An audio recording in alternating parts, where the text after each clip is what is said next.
सिर्फ चूड़ियां ते मंगियां ने। शट अप, जा प्यो नूं कह तैनूं लै के देवे। मैं अखां कढ लैणियां तेरियां। आ पुत्तर सच्ची मुच्ची ना कढ लई।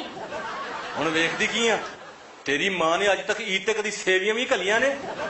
अज भी गलियां सी, तेरी मां ने चौक के कंध च मारियां। हैं? मेरे अब्बे ने ईद दा 5000 घलिया, वो भी पी गई आ। एडे चावां नाल मेरा भरा ईद मिलना है, इन्नी गेट च ओदियां उंगलां दे के ओदियां भी चीकां खड़ातियां। दस हुण मेरे प्यो दा फोन आया ते कहंदी रॉन्ग नंबर आ। अंतरी खबे कुटड़ी ना होवे ते। मैं कहना अपनी जुबान नूं लगाम दे। शर्म कर, भाभी ते हथ चुकन दिया, घर च कोई डंडा नहीं हैगा। जे ओनू चूड़ियां नहीं लैके दे सकदा ते अपने वास्ते ही लै ला। औरतां ते हथ चुकदा, मार मैनू मार मार। उफ, रख एक कदी धोण ते। अम्मी हाँ पुत्तर, ऐसे टाइम वो सेवियां इकट्ठियां करके लैके आ। मैं की कीता? सोहरिਆਂ ਦੇ माल दी इन्नी बेअदबी की तुसी?